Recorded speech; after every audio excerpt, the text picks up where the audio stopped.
Le sport pris au sérieux par des animateurs autant tout aussi dérisoires. Avec Emilio Constanza. I'm a fun guy. Félix Forget. As there's a drive in a deep left field by Castellanos, it will be a home run. Et Pierre-Olivier Poulain. This man was a bona fide scrub. He can't play. La triple menace. La triple menace, émission spéciale. Soirée de repêchage. On pensait faire un épisode spécial pour parler de ce qui se passe au repêchage ce soir en première ronde, les grosses histoires, est-ce que le Canadien va faire? Est-ce que le Canadien allait véritablement aller chercher Justin Carbonneau avec ses 2 premiers choix au repêchage? Mesdames et messieurs, on a eu notre réponse il y a 15 minutes vers les coups de 14 heures cet après-midi. Non seulement le Canadien de Montréal, au moment où on enregistre, ne repêchera pas Justin Carbonneau et probablement ne repêcheront pas de la première ronde au grand total. Parce que, mesdames et messieurs, depuis 24 heures, c'était la grosse histoire. C'est maintenant, pour citer le célèbre Marc-André Perrault, c'est fait.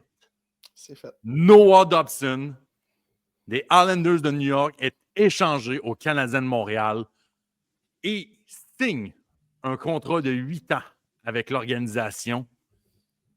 Tout ça pour les 2 choix de repêchage 16 et 17 et les services de Emil Heinemann. Et le Canadien de Montréal s'est entendu avec un contrat de 8 ans pour une valeur moyenne de 9,5 millions, en bas de 10 millions de dollars. Félix, je te regarde en ce moment puis je suis flabbergasté. Je suis complètement saisi. Ça, c'est fou, man. Puis, tu sais quoi, juste, avant de parler de l'échange en tant que tel, honnêtement, juste, tu sais, à Montréal, là, ça fait des années que les joueurs autonomes, les gros joueurs sur le marché, tu sais, utilisent Montréal pour monter leur valeur puis tout. Puis, tu sais, tu prends l'exemple de Pierre-Luc Dubois, par exemple, qui en est un bon. C'est Pierre-Luc Dubois qui a été lié au Canadien pendant 2 ans de temps, 2-3 ans de temps. Puis, ils avaient plus longtemps que ça, mais tu sais, clairement, vraiment dans des rumeurs de transaction pendant 2-3 ans de temps. C'est honnêtement une des premières fois depuis longtemps où est-ce qu'un gars, tu sais, qui est vraiment lié au Canadien, qui veut venir à Montréal dans une transaction, ça fonctionne. Mais ça, là, ça, c'est vraiment le fun pour cette base de partisans-là qui s'est fait briser le cœur tellement de fois. Tu sais, oui, il y a eu Patrick Laine l'été passé, mais ça, c'est un cas un petit peu particulier. Noah Dobson, là, on parle pas d'un projet de réclamation, d'un contrat qui était vu comme un problème, comme celui de l'année l'an passé. Le Canadien est allé chercher ce qui est possiblement son futur défenseur numéro 1 aujourd'hui. Et on a été chercher à un prix sérieusement quand même raisonnable. Je veux dire, Emil Heinemann, on l'a vu cette année, un gars extrêmement intéressant. Puis c'est le genre de gars que, tu sais, c'est plate de le perdre. Mais le Canadien avait déjà un surplus au niveau de ses alliés bottom six. Là. Il y avait déjà un surplus à ce niveau-là. Fait que tu peux te permettre de piger là-dedans. Puis le 16, le 17e choix, dans cette cuvée-là, était vu comme grandement inférieur à ce qu'on avait normalement. Donc, on échange un peu des trucs qui. 16-17 Canadiens voulaient échanger ces choix-là depuis longtemps, on le sait. À Heinemann, on avait un surplus. On n'a pas touché à David Reinbacher, on n'a pas touché à Michael Age, on n'a même pas touché à Logan Mailloux pour aller chercher Noah Dobson, qui est possiblement un défenseur numéro 1. En tout cas, c'est fait payer comme un défenseur numéro 1 aujourd'hui. Défenseur droitier est une faiblesse de cette organisation depuis des années. Okay? Depuis que Subban, Weber sont partis, on avait Jeff Petrie. Weber, Petrie, c'est le dernier vrai âge d'or de cette défense-là. Là. Il n'y a pas si longtemps que ça, là, le depth chart à droite, là, ça ressemblait à Logan Mailloux, Justin Barron, puis un David Savard en fin de carrière. Là, si tu regardes le depth chart à droite à Montréal, là, Noah Dobson, Alexandre Carrier, David Reinbacher, Logan Mailloux. Sérieusement, ce qui était. En 3 ans, là. En 2-3 ans, ça a flippé à une vitesse. Mais il y a 2 ans de ça, jour pour jour, il y a 2 ans, il y avait Logan Mailloux qui était là. Les 3 autres sont arrivés depuis. C'est incroyable comment on a transformé cette faiblesse-là en une force rapidement. Puis, tu sais, tu regardes le prix aujourd'hui de le signer en bas de 10 millions. On sait qu'il voulait venir à Montréal, probablement accepter moins d'argent pour venir à Montréal. Ça parlait de plus de 10 millions pour lui. Clairement, accepter moins pour venir ici. Dans un plafond qui va augmenter 9,5 millions pour Noah Dobson, sans dire que c'est un petit contrat. C'est extrêmement raisonnable. Félix, Darnell Nurse fait 9,25 millions. Ah ouais. C'est incroyable, c'est un prix. Moi, ce que j'ai hâte de voir, pis ça, je pense pas qu'il y a un informateur aux États-Unis ou même au Québec qui a sorti l'information, c'était quoi les demandes salariales pour les Blue Jackets, parce que pour la mise en contexte des dernières 24 heures, on a appris, je pense, c'est Kevin Dubé qui a lancé la première véritable bombe au Québec du Journal de Québec qui semblait dire le Canadien a fait une offre formelle à Noah Dobson. C'est arrivé vers l'heure du souper jeudi. Jeudi vers l'heure du souper. Et là, on poursuit dans la soirée. Là, on constate que Columbus, il y a Saint-Louis, les Blues de Saint-Louis, il y a aussi peut-être une autre équipe qui se sont rassemblées ce matin. Sur l'heure du dîner, à peu près, on a appris que les Blues de Saint-Louis étaient hâte de la course, qui laissait une course à 2 avec Columbus. Moi, ce que j'ai hâte de voir, c'est si, mettons, Don Waddell était prêt à accepter combien et est-ce que Noah Dobson, justement, a peut-être demandé un peu plus cher aux Blue Jackets de Columbus parce qu'il s'est dit si je vais aller à Montréal, peut-être que je serais prêt à sacrifier de l'argent, mais peut-être pas au moins du côté de Columbus. Mais pour vrai, j'ai regardé la nouvelle défiler sur Twitter et j'étais genre, je ne vais même pas rafraîchir, ça va se régler avant le. Tu sais, ça va se régler genre peut-être une demi-heure avant le début de la première ronde. Même en joke, je disais hey, les boys, c'est quoi les chances qu'on augmente le processus si je m'en vais faire une sieste cet après-midi? Parce que s'il y a bien des choses qui sont certaines dans la vie, c'est que le podcast La Triple Menace va être enregistré 5 minutes avant une grosse nouvelle qui va tomber, peu importe le sport ou l'équipe en question. Et 2, il y a une grosse nouvelle quand je fais une sieste d'après-midi. J'étais en train de me demander si j'allais au gym ou si j'allais courir sur le synthétique de l'université. Je m'en allais quasiment pour me lever, puis tu avais Félix qui me taguait sur plusieurs choses. C'était genre, non, va-t'en pas, on a Noah Dobson, c'est fait, là. Ça sent bien. C'est allé vite. Puis tu parlais des Blue Jackets, aussi, pour revenir un petit peu là-dessus. Les Blue Jackets qui ont le 14e et le 20e choix ce soir. Fait que, tu sais, clairement, ça aurait été une équipe on peut penser que l'offre des Blue Jackets incluait ces 2 choix-là. Puis, tu sais, Heinemann, je veux dire, est un joueur important, mais les Blue Jackets ont clairement un Emil Heinemann aussi à donner. Fait que, peut-être que les Islanders ont décidé de le donner à Montréal dans le sens où on savait qu'il y avait plus de chances qu'ils signent là-bas. Peut-être que les Blue Jackets ne voulaient pas donner l'argent qu'ils voulaient. Peut-être qu'ils ne voulaient pas le payer 9,5. Peut-être qu'ils demandaient plus que ça. Mais peut-être, ou juste tout simplement, Mathieu Darche ne voulait pas donner Noah Dobson à un rival de division. Vraiment pas impossible. Un rival de division. Tu ne veux pas donner ça à un rival de division. Oui, vraiment pas impossible. C'est à peu près au même stade de borderline playoff. Quoique les Islanders, ça s'en va vraiment dans une cure de rajeunissement total un peu. Parlons des Islanders, justement, le temps qu'à être là-dessus. Là. Tu sais, ce que j'admire, c'est que tu regardes Philadelphie. Daniel Brière est arrivé comme directeur général. Il a commencé ça avec un bang, l'échange Cotter-Gauthier, puis là, on vient d'aller chercher Travis Egress un peu plus tôt cette semaine. Mathieu Darche, c'est un peu la même affaire. Là, on start ça avec un bang. On est allé chercher. Premièrement, il a obtenu le premier choix au total qui va probablement donner Matthew Schaefer ce soir. Là, on s'en va signer, on s'en va échanger Noah Dobson. Puis, je me souviens plus, il me semble qu'il a fait un move un petit peu plus tôt aussi là, qui s'avait beaucoup fait jaser chez les Islanders aussi.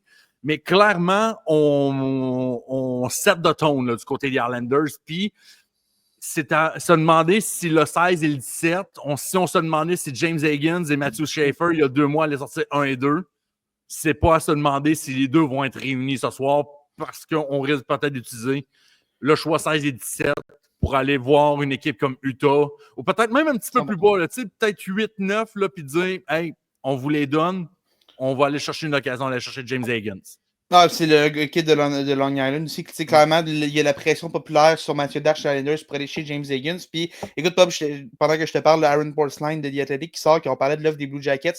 Les Blue Jackets offraient. Les Islanders voulaient le 14e et le 20e choix des Blue Jackets. Ils voulaient Dimitri Voronkov et un autre morceau. Donc, on voulait Blue Jackets de battre l'offre du Canadien. On n'a pas fait. Donc, c'est pour ça que Noah Dobson est à Montréal en ce moment.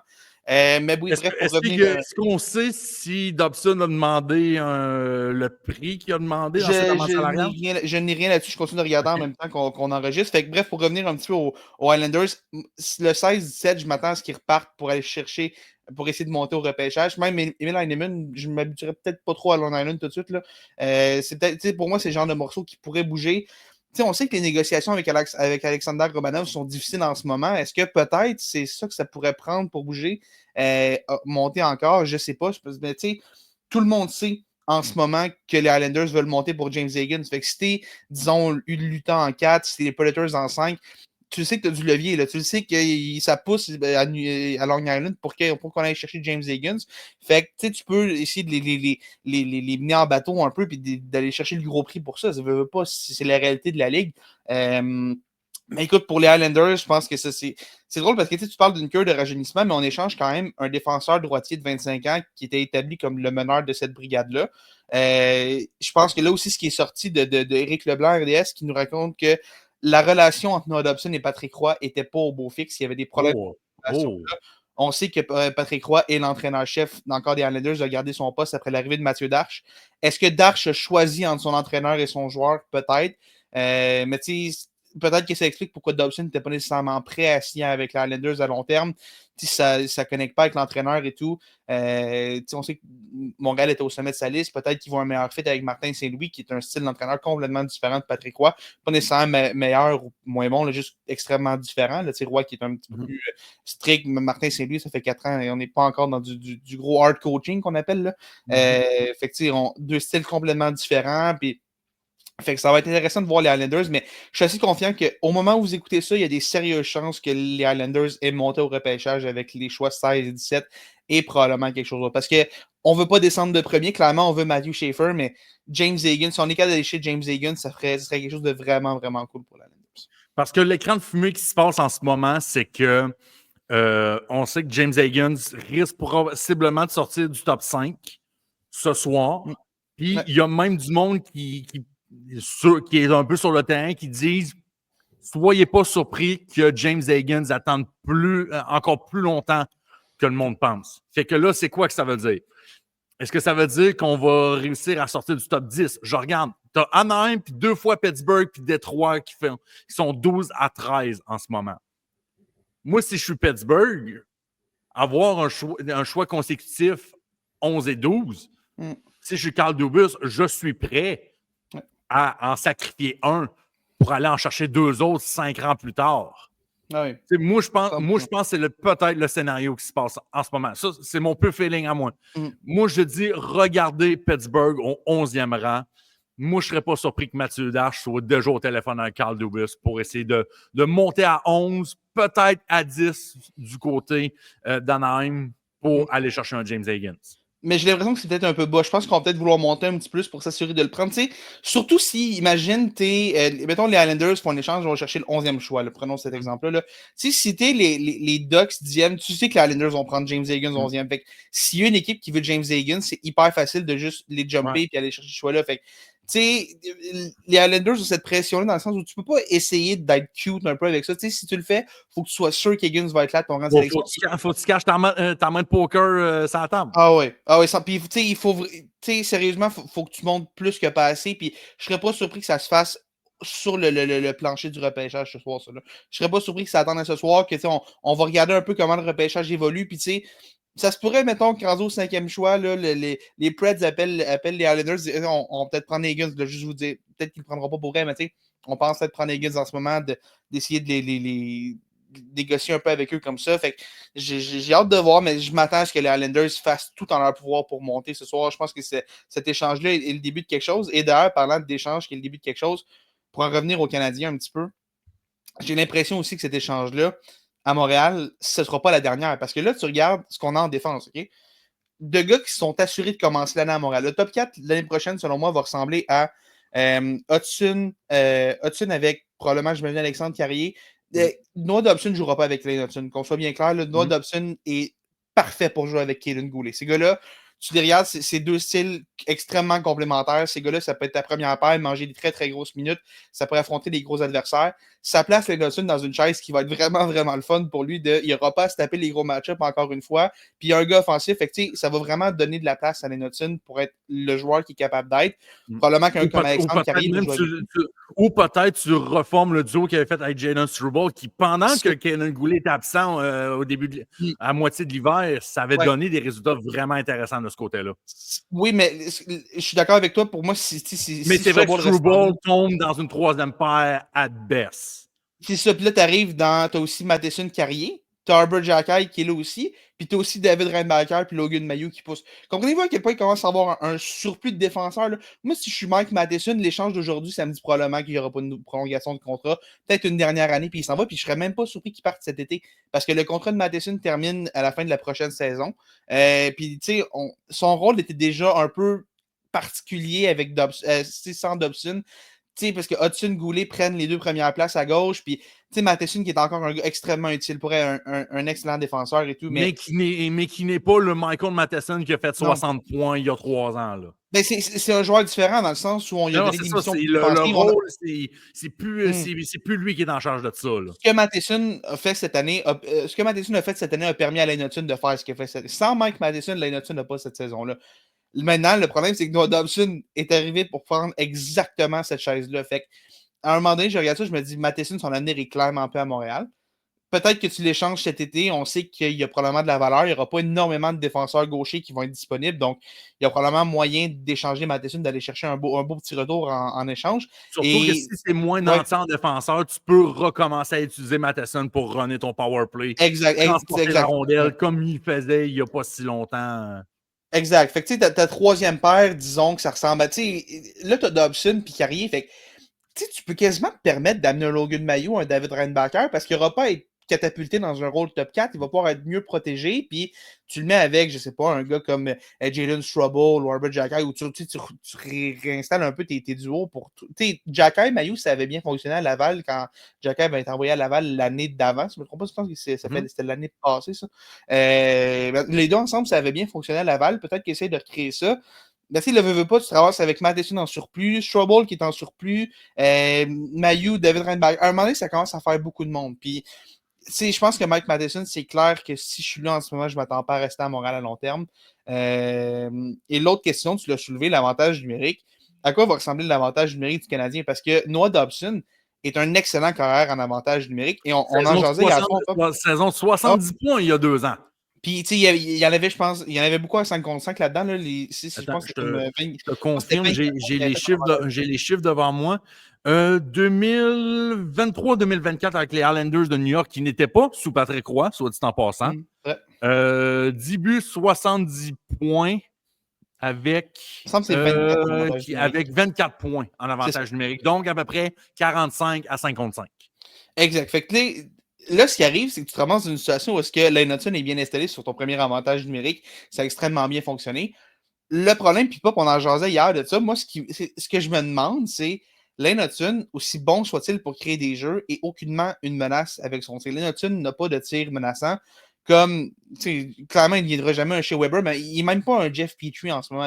Son tir est littéralement pas une option pour marquer. Les équipes ne respectent pas son tir parce qu'ils ne l'utilisent pas. Je pense même lui ne le respecte pas lui-même. Non, c'est ça. C'est probablement le point faible de son jeu. Fait à un moment donné, c'est quasiment se demander, regarde, Noah Dobson, qui lui en a un excellent tir, qui est capable de faire du bon travail en avantage numérique. Je comprends que Lane Hudson a un statut à Montréal, puis si tu me demandes aujourd'hui de mettre un vieux 2 piastres sur qui va être sur la première vague d'avantage numérique, je vais te répondre Lane Hudson. Je pense que cette première vague-là, tu veux la garder le plus intact possible. Par contre, je ne serais pas surpris que Noah Dobson soit la meilleure option parce qu'il y a un tir qui ne veut pas être à respecter, ce que Lane Hudson n'a pas en ce moment. Puis peut-être qu'on va arriver au camp, Lane Hudson va avoir développé un boulet de canon, puis il n'y aura même plus de débat, mais je me demande si peut-être qu'il n'y a pas un meilleur fit de mettre Noah Dobson sur cette première vague-là pour essayer de mieux balancer tes forces et tout. Lane Hudson sur une deuxième vague avec un Patrick Laine, t'es pas mal pris non plus. Mais encore là, on revient à Mike Matheson n'a plus de place sur un avantage numérique non plus à Montréal. Fait que la place de Matheson est où? En désavantage numérique? Je veux dire, tu peux faire mieux que ça, j'imagine. Fait que c'est pour ça que je me dis, je vois mal le fit de Matheson à Montréal à partir de l'an prochain. J'essaie de trouver. OK, je l'ai juste ici.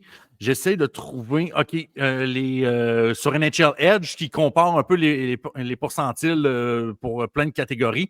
Noah Dobson, qui est à peu près lancé moyen selon 53e percentile pour son top speed, qui est en dessous du 55e percentile pour son tir en moyenne. C'est un petit upgrade sur Lane Hudson, pas de doute, mais c'est sûr que si on peut retravailler ça, ça serait peut-être quelque chose à retravailler de ce côté-là. Mais juste le fait de réunir Noah Dobson avec un Caden Goulet. Noah Dobson, on l'oublie, c'est un gars de 6'4", 200 livres, là. Ouais. Et c'est pas n'importe qui. Puis, Non. pour vrai, là, ça fait une dizaine d'années que je suis junior à peu près. Son année de 19 ans, quand il s'est ramassé avec les Huskies de Rouyn-Noranda, je pense que j'ai jamais vu un défenseur être aussi dominant sur ses pairs que ça. Ceux qui se souviennent de l'année où Rouyn-Noranda avait gagné la Coupe Memorial avec Raphaël Harvey-Pinard, Félix Bibeau et toute cette gang-là en 2019, Noah Dobson, là, ça jouait 35 minutes par game, souvent comme quatrième attaquant plus que comme deuxième défenseur. Ce gars-là semblait à peine essoufflé. C'était juste montrer à quel point ce gars-là était un cheval de bataille là-dessus. Puis ça s'est transposé sur la Ligue nationale. Tranquillement, mais sûrement, Noah Dobson est en train de devenir je dirais pas le vol du repêchage 2017, mais certainement que si on referait ce repêchage-là, il va être au-dessus du 10e, ça c'est sûr. Oui. Je t'arrête une seconde. On a des informations de DLC qui nous sortent. L'offre initiale du Canadien pour les services de Noah Dobson incluait le 16e, le 17e choix et Owen Beck. Et les Highlanders ne voulaient rien savoir d'Owen Beck. On a demandé Emil Heinemann à la place et le Canadien a dit oui. Ce qui est comprenable parce que Heinemann est déjà plus établi à temps plein, il a déjà un petit peu plus d'expérience de la Ligue nationale. Mais Beck est un centre. Habituellement, un centre, ça vaut plus qu'un allié. C'est vrai. Mais tout ça fait en sorte que est-ce que David Reinbacher a juste jamais été dans les discussions? J'ai l'impression que oui, parce que, tu sais, l'offre initiale, tu sais, je pense qu'à partir du moment où est-ce que le 16 et le 17e choix étaient là, Reinbacher était hors de la table. Je pense que, tu sais, si Reinbacher avait été dans cette transaction-là, 16 et 17 n'auraient pas fait partie de cette transaction. D'après moi. Mettons le 16. Même Reinbacher puis le 16, ça commence à faire. Tu sais, quand tu regardes ce qu'on a offert aujourd'hui, là, ça commence à faire beaucoup. Tu sais, je pense que les Islanders aimaient mieux leur chance de monter avec 2 choix au repêchage qu'avec. Puis peut-être que les Canadiens ont dit Reinbacher, oublie ça, on le raccroche. Peut-être qu'il y a de ça aussi. Mais tu sais, je regarde les offres qu'on avait sur la table. J'ai l'impression que Reinbacher a peut-être été mentionné. Moi, ce qui m'étonne, c'est que Logan Mailloux n'a pas été sur la table. J'ai l'impression que c'est le genre de joueur que... Malgré le fait que la photo qui a circulé, qui suit le compte Instagram du club école des Islanders, il n'y a pas de fumée avec ça, capotez pas avec ça. C'est dans Montréal, 24 heures avant une transaction, c'est toujours le chaos. Là, mais tu sais... L'affaire aussi, peut-être, les Islanders se sont dit, gars, on a déjà beaucoup de défenseurs droitiers. C'est Ryan Pulock et Scott Mayfield qui sont là. Puis, si je ne me trompe pas, il y en a un dans la pipeline d'un défenseur droitier des Islanders. J'ai Samuel Bolduc en ce moment, mais je crois que Samuel Bolduc est gaucher. Mais bref, tout ça pour dire que les Islanders veulent gagner dès maintenant, si on le sait. Fait qu'on a probablement préféré avoir un gars comme Heinemann qui est un gros morceau, qui peut jouer dès maintenant, qui peut aider. Puis si tu regardes Emil Heinemann, ça fit le moule des Highlanders pas mal. Là, c'est l'image que tu as des Highlanders, d'équipes qui jouent du gros échec avant puis qui sont pas le fun. Là, ben, c'est pas mal. Emil Heinemann entre dans cette philosophie-là. Fait que ça, c'est vraiment intéressant. J'imagine aussi que si tu le mets dans un rôle un peu plus avantageux pour Emil Heinemann, on se rappelle, probablement le meilleur tir des poignets du Canadien de Montréal de tous les gars qui ne s'appellent pas Cole Caulfield. Ouais, on l'a bien vu cette année. C'est à prendre avec ça. Tu as oublié un petit élément important. Tu as aussi Adam Pelech aussi qui joue à droite, qui jouait sur le depth chart. Sur le depth chart, je ne sais pas s'il est droitier, par exemple, mais sur le depth chart, il jouait droitier. C'est un gaucher qui joue à droite, mais oui, effectivement, ça reste un de leurs défenseurs droitiers, entre guillemets. Fait que oui, on a voulu un gars Heinemann qui est plus établi. Fait que ça, c'est intéressant de voir que les Islanders veulent ça. Puis je pense que le plan, c'est d'aller chercher Higgins. On voulait aller essayer de se donner des munitions pour monter au repêchage. Sérieusement, puis je regarde aussi, tu parlais de Reinbacher puis Mailloux, peut-être que les Canadiens ne voulaient rien savoir de ces gars-là parce que, tu sais, échanger Dobson pour aller donner Reinbacher, veux pas, oui, tu t'améliores à droite, mais organisationnellement parlant, c'est pas facile ça. Tu déshabilles un peu Paul pour habiller Pierre. Tu t'améliores pas tant que ça parce que tu restes extrêmement mince. Là, t'en as 4 bons. Je veux dire, tu sais, t'as Mailloux qui est un peu sur un projet, mais Dobson Carrier, c'est déjà établi dans l'ANH. David Reinbacher, 5e chose total, a démontré des belles choses à Laval. Ça enlève de la pression à Reinbacher puis à Mailloux. cet échange-là aussi. Tu sais, on parlait souvent comme quoi Slav et Ryan Backer, c'est les deux morceaux les plus importants à Montréal. On a besoin que ces deux gars-là se développent, sinon le plan ne marche pas. Ben là, je veux dire, même si Ryan Backer, si on n'a pas trop confiance dans ce jeu, puis d'ailleurs, je me demande si on a été chercher Dobson partiellement parce qu'on a des doutes sur Ryan Backer et son jeu. Ou peut-être qu'on jugeait du côté de Pascal Vincent que il y a tellement manqué. Je pense qu'on s'entend tous pour dire qu'au minimum, dans le pire des cas, quand tu regardes le talent, David Renbacker va être un défenseur numéro 4 solide dans la Ligue nationale. Dans le pire des scénarios. Il inquiète beaucoup de monde. Et moi, le premier, qui a toujours été très vocal sur l'avenir de David Renbacker à Montréal, surtout après sa blessure dans le fameux match contre les livres préparatoires. On s'en souvient évidemment. C'est son corps. Est-ce que une blessure sérieuse, déjà à 19 ans comme ça, fait en sorte que ça empêche, un, d'atteindre son plein potentiel, et deux, d'être d'un gars qui va être fiable physiquement pour les 10 prochaines années. C'est surtout ça. Mais avec le temps manqué, c'est sûr que Pascal Vincent regarde et dit « Hey, un défenseur, c'est déjà assez long à développer avant d'atteindre son plein potentiel. Ça ne fera pas de mal de jouer une année de plus à Laval l'année prochaine, d'être le gars qui va manger 25-30 minutes par game dans la Ligue américaine. Puis s'il peut rester en santé l'année prochaine en plus, ben let's go, là. C'est ça, là. Ouais. Ah ouais, c'est un bon point, puis tout, puis j'ai vraiment hâte de voir ce que ça va donner éventuellement, David Renbacker et tout, puis je pense que le Canadien aimerait l'amener à Montréal cette année, mais maintenant, si on a Dobson, c'est moins assuré qu'on l'amène, dans le sens où on peut se permettre d'y donner notre année à Laval, le laisser mariner un peu dans ce système-là, puis peut-être que tu fais graduer Mailloux avant, dans le sens où ça fait quand même quelques années qu'il roule sa bosse à Laval, qui a cette expérience-là. Peut-être que tu vas pouvoir te faire ça. Peut-être que ça va être mieux pour toi d'amener Mailloux si tu sens qu'il est plus près. Je pense qu'il va y avoir une bataille extrêmement intéressante au camp, tout dépendamment de qui sont les défenseurs qui vont encore être en ville à ce moment-là. Parce que, comme je disais tantôt, il y en a vraiment beaucoup, là. Et l'autre affaire aussi, c'est à l'attaque. Même si Alleman est parti, en fait, le fait qu'il soit parti, on parlait qu'il y avait un surplus d'attaquants. Il va y avoir une belle lutte là aussi. Parce qu'on a vu Oliver Kapanen qui a joué des matchs à Montréal en série, qui a joué des séries à Laval aussi. Ben, juste ajouter Ivan Demidov pour une saison complète. Exact. Mais déjà là, tu causes un bouchon de circulation à quelque part. Là. Exact. Puis, tu sais, Demidov va probablement plus aller sur le top 6. Oui. Mais tu sais, il tasse quelqu'un du top 6 sur le bottom 6. Veut pas. Fait que, tu sais, là, tu regardes dans un monde idéal, tu sais, Kirby Dack qui revient, puis en ce moment, Kirby Dack est encore le deuxième centre de l'équipe, ça va être un autre problème à régler. Puis de plus en plus, moi, j'ai l'impression que Kirby Dack va être le deuxième centre du Canadien l'an prochain. Je pense que là, on avait un gros move à faire dans nos cartouches, puis on est allé, on a pris une chance avec Noah Dobson, qui est un bon choix. Je pense qu'il n'y avait juste pas de deuxième centre disponible, puis quand un gars comme Dobson est disponible, fuck le deuxième centre, le trouve Dobson, mais on trouvera le deuxième centre après, là, parce que t'as encore Kirby Dack qui peut le devenir. Tu sais, là, tu regardes, probablement que ton premier trio reste intact. Fait que là, tu vas avoir quelque chose comme Lainé, Dak, puis Demida sur un deuxième trio. Alex Newhook se ramasse sur un troisième trio, par exemple. Puis là, tu sais, Dvorak part probablement. Le problème aussi, c'est qu'il peut-être que Kapanen augmente ses chances par le simple fait qu'il est un centre, parce qu'il commence à manquer de centre. On est mince, si Dvorak part, puis à moins que tu envoies Newhook au centre, tu gardes Newhook au centre, puis là, ça t'ouvre de la place à l'aile. Ou tu montes au Wenbeck. Ouais, ben Beck, par exemple, ce qui est intéressant avec lui, c'est qu'on l'a toujours vu comme un futur centre, mais il a beaucoup joué à l'aile à Laval cette année. Peut-être qu'on le forme un peu pour augmenter ses chances, mais tu sais, Florian Jacquet qui va être au camp pour se battre. T'sais, Gallagher va être là, Anderson va être là, possiblement Newhook si on le met à l'aile, si on ne l'aime pas au centre, mais tu sais, Jake Evans va prendre une place. Il y a déjà pas mal de places prises, mais il y a quelques places. Fait que ça va être beaucoup de gars pour peu de place. Fait que c'est pour ça aussi que je ne serais pas surpris qu'on commence à sortir d'autres mondes de cette équipe-là parce que il y a un surplus en défense, il y a un surplus à l'attaque. Il y a beaucoup de gars qui poussent en ce moment à Montréal. Tu peux quasiment même sortir qu'il y a un surplus chez les gardiens aussi. Là. Ben, les gardiens, ce qui est intéressant aussi, c'est ce qui sort depuis quelques jours, c'est que le Canadien aimerait possiblement aller chercher un gardien vétéran pour être un substitut à Samuel Montembeault.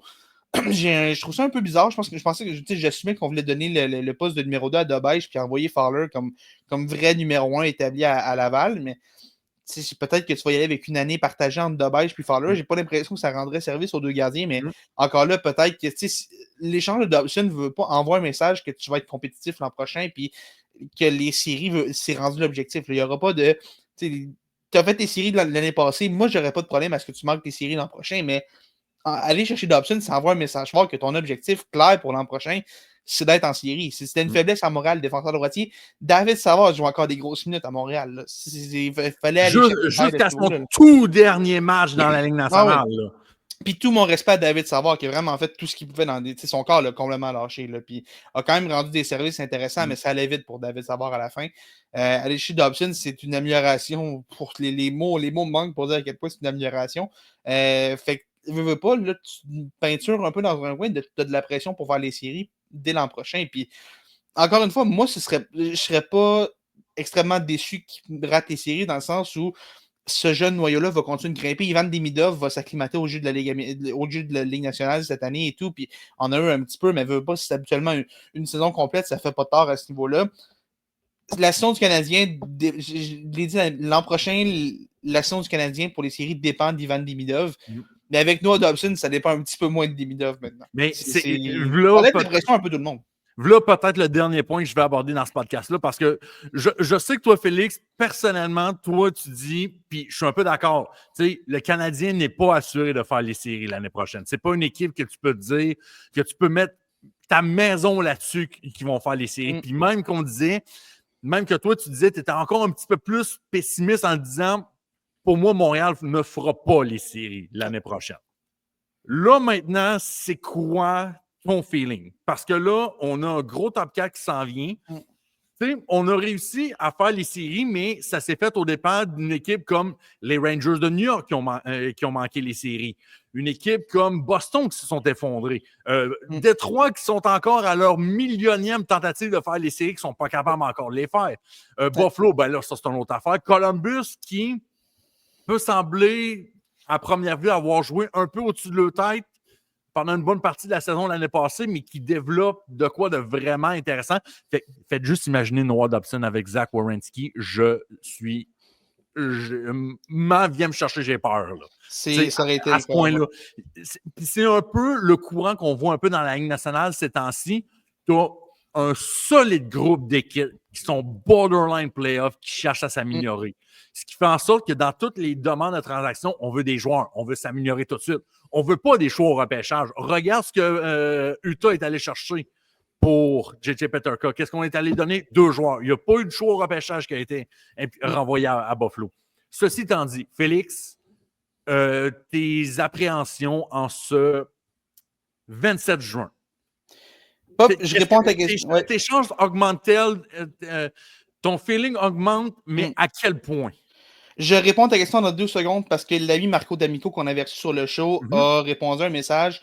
On se demandait si David Reinbacher avait été dans les négociations.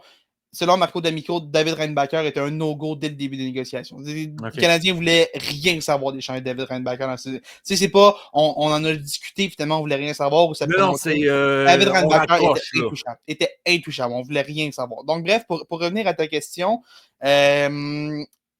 je pense que clairement, ça améliore l'équipe. Je serais mentir de dire que ça améliore pas l'équipe. J'ai encore des sérieux doutes sur le fait que cette équipe-là peut refaire les séries si Kirby Dach, qui est vraiment le deuxième centre, et que c'est le Kirby Dach de cette année. J'ai l'impression qu'en ce moment, il y a plus de chances qu'il les fasse qu'il ne les fasse pas. Okay. Mais parle-moi quand Mike Matheson va être échangé ou quand un autre défenseur va être échangé, parce que cet été-là n'est pas terminé pour le Canadien. Là, c'est le gros move qu'on a fait, là, mais il y a encore un énorme surplus en défense. Il faut qu'on tasse du monde. C'est impossible. La seule chose que je peux te garantir, c'est que tous ces défenseurs-là que tu vois à Montréal en ce moment ne seront pas là à l'automne. C'est sûr qu'il faut... Tu ne peux pas... Déjà, tu regardais avant le début de l'été, là, comme... Il commence à avoir du monde. Là tu ajoutes Noah Dobson. Il faut que tu sortes du monde. Là, Mike Matheson, clairement, je suis pas pour ça. Jack Eyes, Trouble, pour moi, c'est beaucoup de gars qui pourraient bouger. Logan Mailloux pourrait bouger, même si lui n'est pas nécessairement autant établi que les autres, fait que ça réglerait peut-être pas autant le problème. En ce moment, je dirais qu'il y a plus de chances qu'il les fasse qu'il ne les fasse pas. Okay. Mais parle-moi quand Mike Matheson ou un autre défenseur va avoir été échangé, possiblement pour un joueur de centre qui pourrait aider Ivan Demidov. J'aime ça. Entre-temps, hostie que j'ai hâte que la saison commence. Ouais. Puis petite pensée aussi aux gens qui couvrent le repêchage ce soir, qui espéraient avoir le 16-17e choix avec les Canadiens et tout, et qui vont avoir une soirée un petit peu plus plate que prévu. Mais je me demande par contre, puis j'arrête là-dessus, là, je me demande si c'est pas impossible. On parlait de Mike Matheson et tout. Et si le Canadien essaie de revenir un peu dans ce range-là du repêchage en échangeant un de ses défenseurs pour aller chercher un joueur de milieu de première ronde, à moins que, tu sais, on échange ces deux choix-là parce qu'on n'aimait pas ce qu'on avait sur la table. Mais, tu sais, veut pas, le Canadien a tellement de choix demain. Là, je pense que, si je ne me trompe pas, c'est 9 choix au total demain en 6 rondes. Il y a une façon pour le Canadien de remonter dans cette première ronde-là si on aime quelqu'un. Si on voit quelqu'un qui chute, si on a quelqu'un qu'on aime, watch out. C'est tout ce que je veux dire. Watch out. Mike Matheson, un choix deuxième ronde contre Adrien Campé ou le choix numéro 24 ce soir. Vous l'aurez entendu ici en premier. J'aime ça. On va se laisser là-dessus. Merci merci de nous avoir écoutés pendant cette petite demi-heure, 35 minutes, quand même assez court, mais avec la grandeur de la nouvelle, on n'avait pas le choix de faire un petit podcast. Salutations à Mio qui, dans son Charlevoix d'adoption, qui est en train de travailler en ce moment et avec qui on va suivre la soirée avec nous. Puis, et je prends une seconde aussi pour saluer tous ceux qui ont travaillé sur ce dossier-là à Montréal. Je pense à Marco D'Amico, Kevin Dubé, Anthony Martineau, qui sont les 3 noms qui viennent, Nicolas Cloutier. Petit shout-out à ces gars-là qui ont fait de l'énorme travail, rapporté toutes les nouvelles avant que ça sorte pour les gros insiders aux États-Unis ou dans le reste du Canada. Je veux vraiment saluer le travail de ces gars-là qui ont fait, depuis hier, travaillé sans relâche. Marco D'Amico qui est actif sur Twitter à 3h du matin du passé. On lui souhaite de bien dormir la semaine prochaine parce que c'est un gros stretch pour n'importe qui dans le monde du hockey en ce moment. Fait que félicitations à tous ces gars-là. Puis les joueurs autonomes ne sont pas encore commencés. Fait que ça va attendre, ça va attendre encore un petit peu là-dessus. En attendant, on se retrouve dimanche pour l'épisode régulier. On aura l'occasion de faire un petit recap du draft, peut-être des certains moves qui ont été faits autour de cette soirée où la NNH. On parle déjà de nouvelles conventions collectives, John Tavares, et ça, c'est sans compter les autres sports en mouvement ces temps-ci. En attendant, vous pouvez nous suivre sur Facebook, Twitter, TikTok à la Triple Menace et aussi rejoindre notre groupe Facebook, les super fans des Tigers de Guangdong. Si vous voulez échanger avec nous, envoyez-nous vos mimes et aussi participer au Perron d'Église, votre segment où vous pouvez dire absolument tout ce que vous voulez pour qu'on puisse débattre semaine après semaine. Sur ce, bon repêchage ce soir et Noah Dobson est officiellement un Canadien de Montréal. C'est que c'est le fun de dire ça.